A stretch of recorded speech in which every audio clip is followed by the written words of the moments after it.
戏比较少。所以这把显然问题还是先要交给到 Liquid 这边，我们来调整一下。OG 用的比较多的战术目前还没有用完，就比如他的大树现在。对。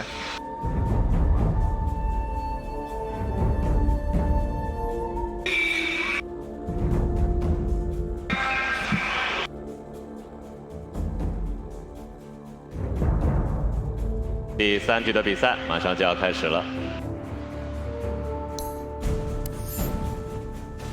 10 seconds. Team Liquid's turn to ban. G's turn to ban.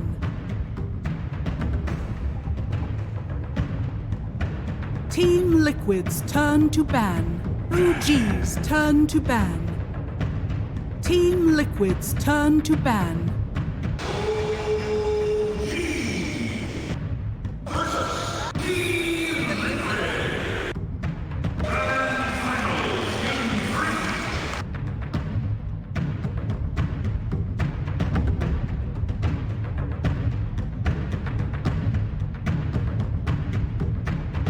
Ten seconds remaining. 5 seconds remaining. Absolutely perfect. OG's turn to ban. Team Liquid's turn to pick. OG's turn to pick.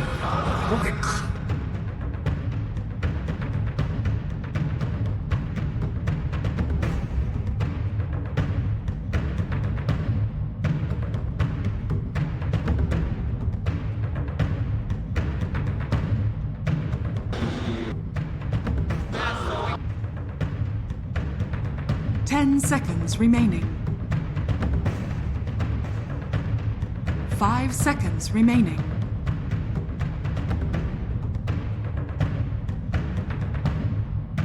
OG's turn to pick. Enchantress.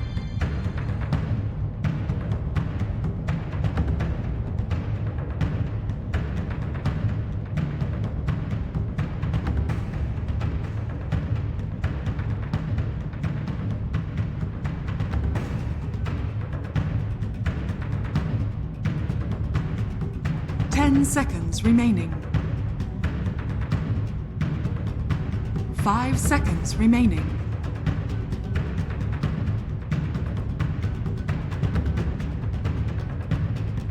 Team Liquid's turn to pick.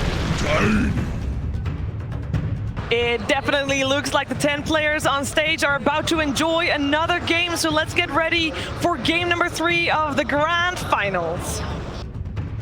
Team Liquid's turn to ban. Tide Hunter. The next level. Wait. OG's turn to It's ban. game 3, and these people got places to go, millions to win. Liquid and OG are already knee-deep in their draft. I'm joined by Pylai and Febi. Gentlemen, we are already into game 3, and it's the exact same first phase bans as the previous game. Mag, AAIO, banned by Liquid. Leshrak, Alchemist, Chen, banned by OG. And then Liquid scoop up a Rubik and a Tide Hunter, and OG have a Enchantress and a Tiny. Yes. This time around, OG is like, all right, you're giving us the Enchantress. Let's see if you can beat it. Yeah. And the first pick by Rubik, the Liquid, which is Rubik, I think it kind of blocked their potential Magnet strat from OG because OG loves that hero. So I think that's what that Rubik. But they banned the Max. Oh, I'm so sorry. I didn't know that. I forgive you, Febi. I'm kidding. I'm thinking like maybe they tried to ban for the Tide Hunter, maybe. Yeah. But yeah, I'm feeling the Liquid draft is it's a bit awkward. It's this thing when you pick this Tide, right? Like it's a very high tier pick because I mean Ravage is always gonna just stun everyone. But in general, that hero struggles versus Ench, and usually doesn't get a very good lane. So like Tiny will deal a lot of damage to him. He struggles because what, the pure damage from Impetus is too much, or? Oh yeah, you just get chunked. Like you can't lane versus him. Like that's already a problem. Like you can't put the Tide versus Ench, so that feels bad. Yeah, so like 50% of the reason why Tide gets picked is because of the Ravage, and the other 50 for the tankiness. But Enchantress just removes the tanky part of the Tide. So right. And generally, whatever lane Tide goes into, like he starts with like 48 base damage or something. So it's just hard. It's just hard to do anything. Yeah, and especially after the last game too, I was thinking if Liquid is going to repick these long ultimate cooldowns, because OG seems to be playing so fast. I guess like they like talked themselves over and kind of regrouped. So you're saying that's a reason why the Enigma in the last game may not have been too great, because that black hole cooldown was a bit of a limiting factor for Liquid to be able to match that breakneck pace that OG were setting. I don't know, normally like it would have been fine because OG had no tower hitter. They only had like heroes that could kill people, like Monkey King, Omni, Ember. They don't hit towers at all. So even if they group up, if Liquid doesn't react like 5 heroes, they're gonna lose out eventually, right? Okay, I see. Yeah, I think that game also just comes down to a lot like when you lose 3 lanes, it's just very hard to play. Imagine that. Yeah, exactly. And because they had counter matchups, they see all night that they think a lifestealer. Like, here's a TA they can Ember. You know, it didn't end up landing that way, but still, they thought they had these guys in mind. Yeah, and you end up losing 3 lanes, you have an Enigma Tide, and you like your first couple of ultimates on like kill them all. It's just trouble for you, man. It's just gonna be hard. So I hope Liquid now, like they really try to counter lanes. Like the difference here with the OG Eng this game and like the first game is like what Liquid used to counter Eng, it's all banned out. Like the Shen is gone, the Mipo is gone. So I mean, I'm hoping they have a backup. They have something. For sure. I'm sure they do too, because I mean, I'm not sure. Like this Tidehunter is very awkward. And we'll see. Yeah. So then, why is Magnus continuing to be first phase banned then? Because like they haven't even, we saw Enchantress be exposed in game 1. You saw that you could beat it. You would know that OG would be like, all right, I'm going to ban out the Mipo and the Chen because that's what beat my Enchantress. Liquid are still not willing to give up that Magnus. Why is that? I'm not. I guess like they have more strats in mind for this Eng. Okay. That's what I'm guessing. Because I have like my personal feeling is that they should be able to play against the Magnus. Right. OG Magnus is especially annoying too, because Sad plays it, not the position 4. Usually when there's a Magnus, you can like fast tempo and like have such a huge advantage from the early mid game, but since offlaner plays it from OG, like it's pretty hard to do that.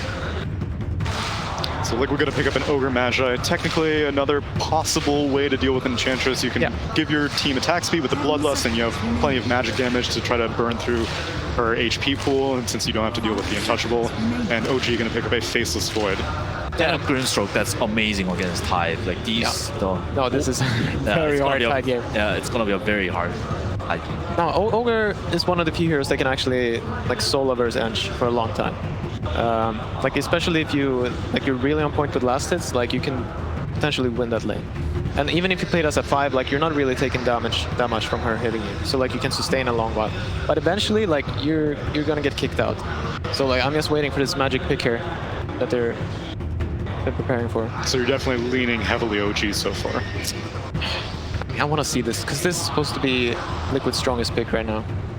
But yeah, I'm feeling like this Tide is very awkward. Like OG, they were very ready for this Tide. Yeah. No real surprise here. Liquid go back to the Templar Assassin, and to be fair, the loss in the previous game was her first loss on the main stage. Yeah. So it's not like the hero is bad by any means, but Liquid are definitely kind of running the same playbook over and over again for Weehaw, which, you know, people had a lot of critiques for Epicenter. They just kept giving Weehaw win range, and you're like, what are you going to do about it? But they kept winning. I mean, they didn't win the finals, though, did they? That's true. No, this is the finals of TI also. Yeah, because I wanted to say, like, I hope Liquid, like, really relax with this Templar Assassin now. Like, either pick it super late or don't pick it at all. Because a lot of... I'm guessing they're gonna ban Monkey King now, so like they don't have to deal with that. But because that hero, it's not the same hero. Like before, she used to win the lanes, and then like farming, like you're more okay with farming. If you lose the lane and then you go to farm jungle, like versus a team like OG, that can be rough. And it's not like Liquid have any particularly strong roamers to help her accelerate that lane that quickly. Ogre Magi most likely going to be played in a core role, and Rubik, you know, telekinesis cooldown is way too much to expect to get any ganks on the mid lane. It should be a Tide 3 and yeah, probably an Ogre 5. Oh, okay. No, because I'm thinking OG will switch this Tiny to a 4 now. I don't think that's one of Tiny's probably worst matchups mid tier. Like in how they, also how Topson wants to play. Right. Because he wants to run in the, like he just wants to run on the other side, and he's just running in traps. What's a good Topson hero other than Monkey King? Because for sure it has to be banned. Yeah. Maybe Pogna? Yeah, no, I'm curious to see it. I mean, he might just play the Tiny again. They did win that game before. No, I mean, actually they lost the game. They could have won that game, the first game, where it was Tiny versus Temple. I think like this Tiny Void combo, Tiny has to be played on like carry or mid. Yeah, it does help a lot. Yeah. Because like the Aghanim Daedalus is so great game breaking. It can't be played on offlane. Even Liquid are baffled, burning a lot of their reserve time for this final ban. They really want to protect this Templar Assassin. I really want to see what Liquid are thinking too. I think they're talking about like if the Monkey is worth banning or not. Yeah. Because Tiny offlane or Enchantress offlane, I think they're saying they can deal with it. Bruh. Okay, they finally had the Monkey King. A lot of deliberation for that one. Now they got 30 seconds to pick a Juggernaut. Okay. It's all right. Like he'll be bloodlusted, he'll get a lot of last hits. Eventually though, you will get kicked out by this Anshagaldoon. I mean, it's not the dream pick, but it's playable. And I guess against this Faceless Void, you may not have to be too concerned about your healing ward getting killed. Yeah. No, it's a decent healing ward. I mean, Ansh can be annoying. She buys a lot of like ranged items. Yeah, Liquid can definitely stop. Okay, there we go. You call it, right? Yeah, I call it. You call it. You call it. That'd be cool. It's really great with Grimstroke. The other team cannot hit the Phantoms. What is it? Phantoms Embrace? Yeah, if you decrepify the unit, then you just literally can't hit it off. And another reason why Grimstroke was likely picked is because it's a silence that can't get purged off by Kraken Shell. Yeah. You put that on the Tidehunter. No, this is the nightmare Tidehunter game. Like, if he just gets to Arcane Boots Blink or like Face Boots Blink, you'll be impressed. No, but that's all he has to do. Like, don't expect anything more from this Tidehunter. I mean, yeah, he might not feed as much as last game, but his impact is probably going to be minimal. All right then, gentlemen, I appreciate the thoughts, but I want to hear one last thought, and it's going to come from Purge with the last word. Winning Grand Finals is a really tough task at TI, and it's also because you have to change your strategy partway through the Grand Finals as the heroes you get comfortable with get banned out.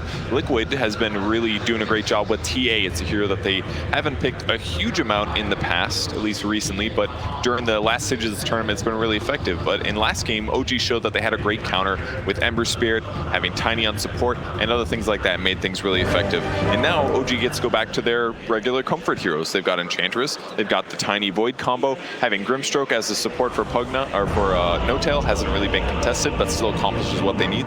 And on the other side, Liquid grabbing Jug, that should give them a strong laning stage and the ability to kill Enchantress because they can do lots of magic damage. On top of that, they still get Rubik, they still get Tide, and they have the TA, so they can fall back on it. But we'll see if they can still win with the TA either way, despite the enemy picks. With that said, let's throw it over to the casters for game number 3. Thanks, Purge. Game 3 ready to go between OG and Liquid. Series stands 1-1 at the moment. We're seeing some similarities in the drafts as well as, of course, some little changes and alterations, but still the biggest thing that I want to talk about, Bob, is Liquid. They're believing in some of the heroes that really did struggle last game. They're sticking with like these Tidehunters, these TAs.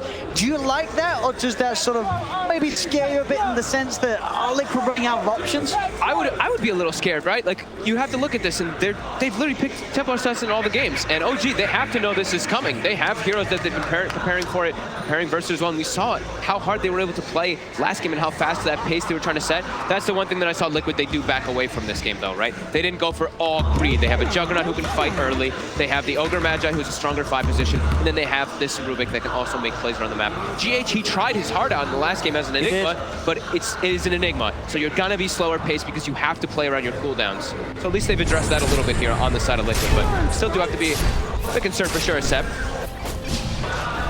Go for a bit of a poke on him, but OG, they have the numbers there. Just going to turn around, look to body block up Miracle. Miracle holding onto the Blade Fury for now. Now pop Pip just before the toss comes into play.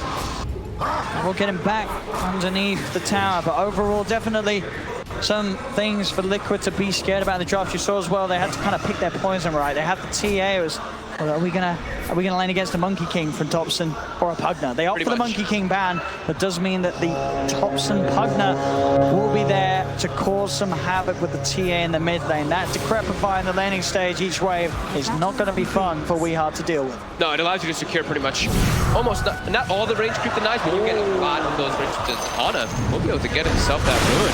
I'm going to try and abuse the fact that he hasn't got that time warp for quite a long time. I mean, 15 seconds. He'll be fine. He's able to get back. Yeah, takes a lot of damage, but no tail. Same build as last game. He has the clarities as well as, or the tangles as well as the salve. He will salve that up, and there's 2 bounties left. There is, Liquid will be able to claim theirs up top, but you will imagine that that bottom one will eventually be picked up by OG, so overall getting the 3 of the 4 to start this game off with. See how these mid creeps. Topson will be able to get the 1-for-1, so he gets that range creep deny as well as securing his range creep. And as well going to get maybe another 2 denies as well. Oh my god, 3 denies on the first wave there, and he sprays the loser, of course. Definitely going to be a lane where we are going to have to keep our eyes on, as we could seriously see Topson break ahead significantly of the CS of Weehawk's TA. And a very interesting starting item. I don't think I've ever seen that. It's a crown. I like it. The mid lane, right? Was sort of built towards eventually getting what, a Rod of Atos, do you think?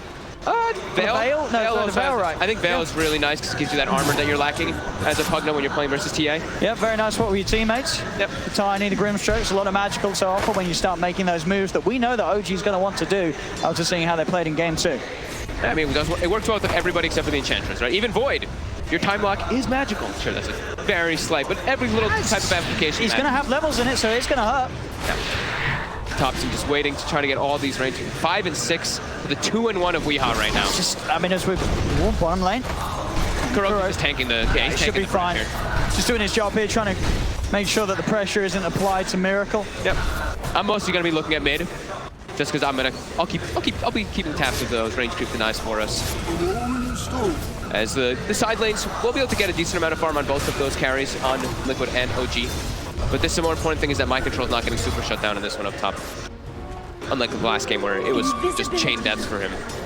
From the start of the lane, from pretty much level 1, he died back to back to back. And we'll see Weehawk be able to get the 2-minute rune. Not really one that's going to help him in the lane though, just an invis. Yep. Not the DD or the illusion that could have maybe helped him get a bit of a catch-up in this matchup. It's Topson just continuing to keep the edge, as this hero matchup is very, very painful to play in the lane. The TA. Yeah, we just have to be careful how he even controls his side blades, because he just keeps getting all these denies built up onto him there. He'll secure himself one of those range creeps now, but yeah, 8 denies on the Pugna. But bottom we see Seb. He's not able to get the most down here, but he's still putting pressure on. He's got 7 last hits, but look how low he's got Miracle. Actually forcing the salve, and KuroKy has no regen left either. So no regen on either of them. We see also he's gone for the point in the enchant this game. In the laning phase, because you're playing versus Bloodlust, you can be able to dispel that one quite easily, and if he gets an option of a decent creep. I mean, in this lane, is there a chance that Seb can get caught out by a Blade Fury play, or most of the time will Seb just have the heals to stay alive? He should have more than enough health and more than enough healing. Like the Blade Fury, it's a decent amount of damage if you give enough stuns, but it's just 1 stun from the Fire Blast, which means he's going to be able to get his heal and a Fairy Fire off. So once that heal kicks in, the spin's not enough damage. Seeing top lane. And able to match the free farm of Miracle down bottom. Both carries getting a good start in their safe lanes. A couple more denies on Ana. He's already actually used an early courier too. I think Topson made the call. He's like, I don't really need the courier too early on, and you guys could have bring you some regen top, and they did. They brought tangos and clarities, and we will see. Helm Vine will picked up. He's going straight for that Veil on the Pugna. I mean, it's going to be crazy early how he gets it, because he started with his crown. Very cool approach here coming out from Topson. And look how tanky he is too. 9 armor, he's next to his tower, he's sitting at 12. So that harassment from Weehawk will not be as significant. Seeing Weehawk trying his sort of the best approach he can against the Pugna. Every time the Decrepify is being used to try and closes the gap, gets on top of Topson, forcing Topson to sort of stray a little bit back from the creeps. Pressure down on top. Looking for GH, look at those bashes.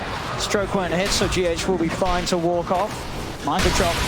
Turning and beating down onto N0tail. In return, it's N0tail will have to keep his distance. We'll be able to do so. Mind control, of course, getting good farm. Up top. Breaks the salve with the gush there. Mid lane though, It's been called out by a bit of a move from JerAx. He's trying to switch the Mango in to go for a Mango refraction play, but that 6 seconds far too long. JerAx setting up for Topson in mid and making sure that that mid lane continues to be a nasty place for the Weehar TA to be. Bounty Rune's going to be spawning as well. JerAx going to try to at least claim one for his team here.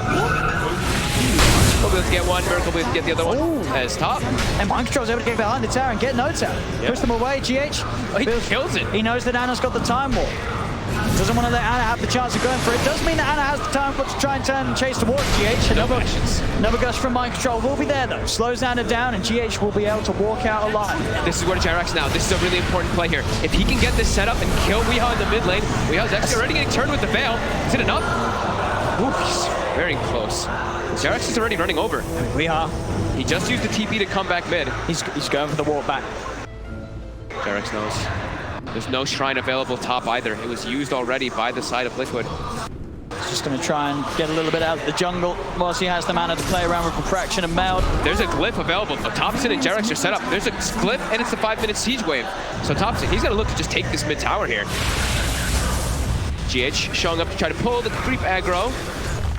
We'll only get the one creep aggro though for now. So this tower, they will be forced to pop glyph to defend. They can turn towards GH. JerAx is down the high ground. Fail's going to be out onto GH. Avalanche from JerAx as we try and close the gap to Crepify into the life drain.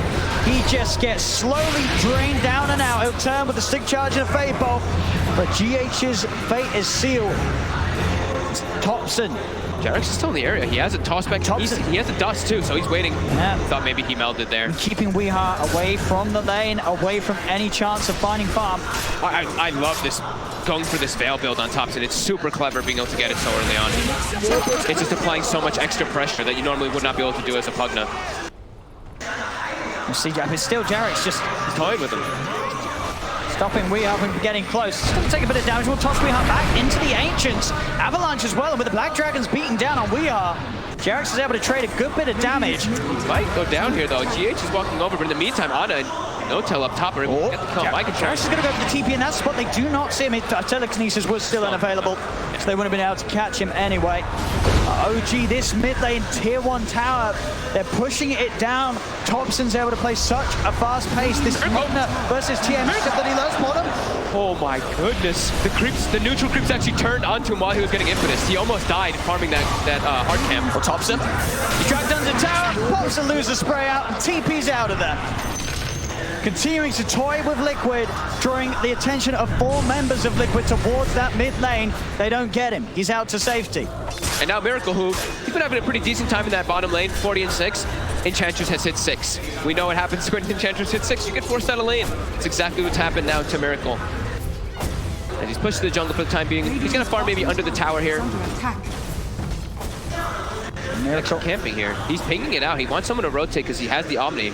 Feeling that could be a chance to find some action mid lane. The Crepify setups there. JerAx is prepared with the dust. Weehar cannot hide in the shadows. They see him every time and the tower goes down. 8 minutes in. Top lane Mind Control getting bashed up by Anna and No-Tail. Another time walk available in a second. Seb running himself away from Kuro again into the trees. Gets the heal up with the Omni Slash from Miracle. Will secure the kill down bottom. At the same time up top, they find eventually Mind Control's ties as they continue the chase. An off-laner for an off-laner. They're spamming the taunts because Miracle, he really wanted to hold on to Omni Slash there. He tried to just get the kill with the spin, but it was not enough damage. They're forced to actually throw the Omni Slash to bring down Seb. And Topson is just able to pull so much attention towards this mid lane now. Yep. He's feeling strong and confident with the brown boots, Windlace and Veil. He can run around and just be such a nuisance. And the draft panel mentioned how hard of a Tidehunter game it was going to be. He controlled a decent start, but now he is completely shut down as mid. Get the ink spot stun onto Weehar. GH is there to help out. Another blast. Mind Control heading over. He's only level 4 on the Tide at this point. I think they thought he was higher level than that. No-Tail throws the silence on him, but it's only level 4 Tide. And they're going to live drain him down. Slows there with a stroke of fate. We'll be able to crack his shell off, but JerAx with pixel perfect body blocking there. Well, I say that. Miracle's going to come over with a Blade Fury. They punish JerAx for it. They do lose Mind Control. Support for an off lane, and you're just seeing Liquid, they're having to bring the whole team to mid lane to deal with the shenanigans of this Pugna. And immediately Miracle's now going to start getting pressured again too. He's even going to dig in front. He just dug in front of him. They're having way too much fun. He's feeling it, Topson. they have Ana free farming top, right? This is a treads into Midas Void, who has pushed the Tide Earner completely out of lane. And like we said, mind control, he's 1 in 3 The in this game Phantom again. Embrace, and it's such a nasty combo. Decrepify, Phantom Embrace. There is no counter. There is no counter. There is no counter. Well, till later. Then maybe when they get BKBs or something. Yeah. Oh. Topson. Hey, they may have overlooked too far this time. They surround him. Topson will fall finally. They're able to get that spooky little skeleton boy out of their half of the map. But look kill him off. Look at where it's happening. He forces everybody to go from there, and that just solidifies OG to get 4 bounty winners. It hurts because they lose their core, but in a net worth advantage, that actually favors OG. Oh, it's a 4K lead at 10 minutes in for OG. And we talked about Midas's. Midas Void coming out soon. Midas Enchantress is already finished, and they're just looking around to keep the pressure going. Mind control, 1 in 3 in the game again, and his game is not going to get easier. He's got an inventory. He TP's up top. He's going to look for the setup, the toss back. Mind control still has not got that 6 in the Ravage. JerAx has got his own level 6. JerAx is going to look to set up onto him instead. They'll throw it back into the Chrono, catching the 2 of them. OG, they just can't help themselves. They can't stop making plays. You can just tell how much fun they're having in the game. Spamming the chat wheel, spamming the losers, running around making kills happen, and not stopping. Again, Topson is what we saw them doing in the last game too, just looking around, running around. Where's Weehaw is the question.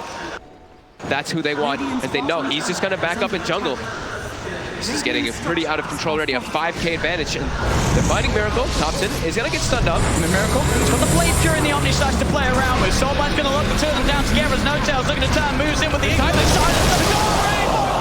The Ravage comes out, but they've already lost the 2 of them. They'll get No Tail in response. But now OG, they can turn and collapse onto mind control, surrounding the Tide. JerAx and Topson said they're not going to stop chasing this. A trap slow will come out. It doesn't matter. Topson, another Decrepify blast, secures in the triple kill. He's going for another. They're not done yet, OG. He's got the stolen ink swell. They'll keep their distance. JerAx closes the gap. GH is enchanted, taken out. Ultra kill for Topson. 11 minutes in. There is nothing that can stop this man. This is just getting so out of control. It's just, look at the net worths. They almost have 4 of the 5 top net worths in the game. Miracle has no place to go in the game. He's running around trying to salvage the problems that are happening absolutely everywhere in the game because he's level 7 is junk. But look at this hero damage. It's 12 minutes in and he has 10,000 hero damage. Absolutely. You know, this is just numbers that are unheard of this early on in the game. The Topson Pugna, I mean, they took their chances, right, as we said in the draft. Pick your poison. But ban the Monkey King. The Topson Pugna was always going to be left in. They've got to kill him. They've got to do something about it. They'll surround him. They've got the Blade Fury. They have got the stun. Topson falling low. Got the stick charge. Trying to snap the life trap, but they kill him off. Big kill here for Liquid. Can they get more? The rest of OG have turned up. And focus down Miracle. Anna, he's coming in with the wraparound, and Anna, he's nearly got the Chronosphere back online. Liquid have to be a little careful how they approach this. JerAx forcing Weehaw away from the rest of his team. Miracle, he's trying to run. Chrono's going to be back up in 5 seconds. Quick tread switch and a time walk forward from Anna allows him to close the gap. If he wants to pop the Chrono for this, he more than 3 heroes. He's thinking about it. The Shrine has been used. They're healing up. Anna trying to find the perfect angle. No Tails coming in with the wraparound. Mind control's back in. No Ravage though. Toss over, keeping them bunched together. Anna, he's still trying to see if he can find that perfect opportunity. He may not even need it. The Phantom Embrace, it's on mind control. The output of the damage from Seb's impetus is too much for mind control to withstand. There's the catch. They'll get Miracle separated. He's shut down, silenced up. He did get the Blade Fury off, but the soul mind control with the impetus is far too much for him to deal with. As OG, oh my god, they keep looking for more. They're just giving us the repeat of game 2. In the same exact area, at the same exact time too. It's like 12 minutes in. 10 heroes gathered around the Ancients areas. Weehaw's like, okay, well, I can't really fight this. I have to find my own time. Weehaw's actually going to go for a Blink Dagger to try to match and be able to fight and be able to respond to OG's aggression. Look at the drag. Onto JerAx with that telekinesis, but again, OG, they just have the numbers here. Liquid are not ready to take these fights. This is just an absolute dismantling coming up from OG. They're not giving them any room at all. And it's not this time like they have all these long duration ultimates. They're just punishing them for everything. The Jug pick, he's not really farming at all. Weehaw either. Everybody on the side of OG is farming perfectly fine. And they have Midases. I mean, Miracle. He walks into lane. He nearly dies immediately to the combo. JerAx the control on Topson. Again, that's right with a 4-line outburst, but JerAx takes him out. Mind control, pulls the Ravage. Have they got the damage to finish these 2 off? Topson's still alive. He's able to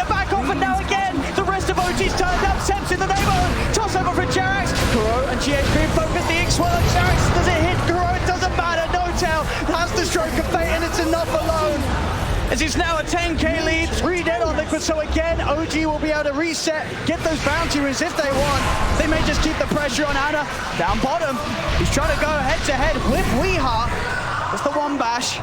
There's more support coming in though. JerAx as well as No-tail are in the area. Weeha will get spooked and push back. And look at that, just it's a 10,000 gold lead. The experience is even 10,000. What are they? Let's look at these hero levels. A Topson 13, Seb 12, Weeha's 11, but then look at this, it's all of OG at the top of the board there with the levels, with the gold, with everything. So far in this game, they are just dictating the pace and giving no room to Liquid. All the moves are on their side of the map. Liquid, even if they do get some kills, it's all the way pushed back on their side already. And you really just have to admire this sort of domination. This isn't some sort of slow-paced farming beatdown. It's not this 5-man push. It's just the want to fight, the coordination from OG, the team play, and the lineup that they have is working so beautifully against Liquid in Game 3, just as it did in Game 2. And it's leaving Liquid no chance to really turn things around. He's got the Blink Dagger. But going for that blink first means that he doesn't have sort of that damage output. The fight is being brought to him, and with the blink, if he turns and hits, he's not going to hit hard enough. I think he's trying to, just like I was saying before, he's trying to make up for the fact that they have nobody else who can really match this fighting pace of OG, but it's a TA into a tough draft that he's against. They expect this Templar Assassin to be coming out, and they've been countering it time and time again, and all these heroes just deal with it incredibly well. I mean, sorry, who do you go on as this TA? There's an Untouchable Enchantress, there's a Pugner with Decrepify, there's a Void with Time Walk, there's Phantom Embraces, they just have all the answers, OG. And OG's, look, Ana is pushing bottom by himself, while in the mid lane, they're taking that tower as well. Weeha is jungling the enemy jungle. This has gotten completely out of hand. OG just, it looks like they have Liquid's notebook and they're just looking through and they're like, oh, this is where they're gonna be next. This is what they're gonna do next. They just have a perfect read of what Liquid's trying to do in the game. And Dagger and Topson now on top of her. Of course, it's already very stacked Titan build. Veil and Ether Lens. They might just 17 minutes in. Topson's just gonna start poking high ground. He's got an Arcane Rune with his Nether Blasts. He's got the Aether Lens, yeah, like you said. And yeah, tier 3 is gonna start getting poked 17 minutes. We are nearly approaching a 1,000 gold per minute lead to for the side of OG with this type of draft. Liquid, they're gonna try their best to push this away. OG, they have Chronosphere. Liquid's wrapping around. They've got a smoke. They've got the Ravage. Tower is under attack. Can they catch OG here? JerAx is the one standing up toward the front lines, waiting to see if something does happen. Tower's already dead. They're already working on their axes. And if Liquid's gonna make a move, they're gonna make it soon, but they're not gonna get the chance to. JerAx jumps in on top of Mind Control. Phantom Embrace upon him. No chance for a Ravage, but he's back immediately. They know the only way that they can get caught is if it's from a wraparound. JerAx just waiting there in position. They even have an Ops. They even put down a Sentry to take out Liquid's vision too. Liquid has no vision of these backlines now. And they're taking the ranks. 18 minutes in. My God. This is unbelievable. 2 games in a row, but OG is just giving us the showcase of their lifetime. It's been like 6 or 7 minutes since Liquid has been able to even find a kill. It's been GH GH has been the one getting them, but it's not even these big ones because, like we said, they can't even get aggressive onto the map at all. As Seb just continues to stand in the base. He's a bit far forward here. But you get the multicast. Anna's going to come in with a backup. They Decrepify, keeping Sensei. They'll pop this around as they're trying to get on top of at least someone. They'll find No-tail. Anna's surrounded. He still has the Kuro. Gets the 3 of them. Topson's there with a turn with a life drain. Mind Control was back into the Kuro, making it a beautiful 4-man. Double kill for Topson. He'll start to run them down one by one, pushing Liquid back towards the fountain. Mind Control. It's a dieback effectively. No buyback available. Still on cooldown for 6 minutes. They're just playing on a totally another level right now. The way they're taking the fights, even the little things. The Omni Slash comes out on the Enchantress. Ana jumps into tanks it and then pulls the Omni Slash into his team. So that Miracle gets put in a really awkward position, gets caught in the Chrono, and like you said too, the toss into the Chrono. I've seen them do this like 4 times in the last game, or in this last game already. And Topson just continuing to reign supreme in the game. He's constantly looking for these aggressive plays. Ooh, quick blink out from Weeha will mean that he won't die this time. But can they come back in this game? Liquid down 15k net worth, down a full set of racks before the 20-minute mark, 25-8 in favor of OG. 16,000 gold lead. They're going to get themselves at least 3 bounties, over 10,000 experience lead, and that Dota Plus does say the 99% right now. So only a 1% right now for Liquid. It doesn't feel like that as well. They get the play off in time. They actually get it out. We are able to get in with the blink mail. Can they get more out of this no-tail? Will pick up the rune, has Topson by his side, but Liquid they're chasing. They'll look to move on to the high ground, turn around there. JerAx in with the combo, the healing wall, it's not enough to keep Miracle alive. Miracle's dead for over a minute as OG. They can now go back to chasing for more. GH tries for the TP out, Seb finds him, doesn't get enough damage in time. GH will escape, Decrepifies there. Liquid, they do get in, take down a second as they'll find no-tail with a toss back. Avalanche for JerAx, catches the two of them. He's got the invis, they don't have detection. Got AoE. Soon with the refraction. They will let him be. He's going to be able to blink, or is he? He's not going to be able to blink. He's not going to be able to blink. Topson. The ward is down. He popped refraction. He gets hit by the damage. He can't actually blink. Gets put back on the cooldown immediately. My God, these fights. I mean, look at the tie. Topson's 17-2 and 7. 17-2 and 7. He's making this look like the easiest game of his life. He really is. Yeah, he really is. It's hard to even like point out all the other things, like how well JerAx is playing as well in this game. Just always being in the right place, getting these incredible toss combos. Because Topson, like you said, has 17 kills at the 21-minute mark. He's been involved in 24 of the 28. Topson, he really is. He's the mid that everybody wants on their team. This is the pinnacle of the Dota 2 mid player. Especially for the carry player. Any carry looks at this and they're like, wow, I wish my mid player would go around killing everybody every 5 seconds. It's looking pretty out of control here as it's a 19,000 gold lead and they just keep this aggression. Liquid just can't even get their lanes pushed out in this game. Radiant's top tower is under attack. All stacked up outside the base. OG keeping them trapped inside of there. They have everything ready. They have all their tools available to fight. They've got a rod of Aegis on set now as well. Mind control, find the jumper with the Ravage. Weehars it as well. Do they have the damage out in time? They do. They kill on Topson. There's a lot of money going the way of KuroKy though. Can they get more out of this zombie stash? Bouncing around JerAx. A buyback comes out for Topson. He wants to rejoin the fight. As OG turns, they'll get one. There's the setup again. Anna with a 3-man chrono catches them all. Double kill for Anna. The toss up disable. Taking down Miracle. The Phantom embraces on Kuro. They chase him up to the base. Triple kill for Anna. 2 buybacks to come out from Liquid, but no Tide or Juggernaut available to offer their services for this defense. And they've already used everything. The Tidehunter Ravage, Jug Omni'd. I actually think Mind Control may have sold some of his items just to be able to purchase that Blink Dagger for the fight. And even then, they can't even come close to coming out ahead of it. I mean, they got Topson. They got him, but he's back. That was it. They'll get another jump in. Mind Control trying to commit. JerAx just turns with the tossed avalanche combo. Mind Control out of the game once more. We are trying to jump in, find at least Topson, but he's not going to get it. OG surround him, outnumber them, a toss up, back to the grave. GH is dead, GG is called. OG take game 3, and dare I say even in a more devastating fashion than game 2. It didn't look like it could get any worse for Liquid after that second game, but I think it just did. I think they have to find a different type of draft. I don't think the Tidehunter plus the Templar Assassin can work when you're playing versus OG. They seem to just know exactly what they want to do versus it. With this Grimstroke, even with this Pugna, even with the Enchantress as well, I think you have to find something else for Liquid here. Otherwise, we could just have another replay in the next one. OG just seem to know exactly how they want to play around this. They end the game with a 1,000 gold per minute advantage over Team Liquid in the grand finals of TI. They have a 23,000 gold lead. Let's look at some damage numbers too.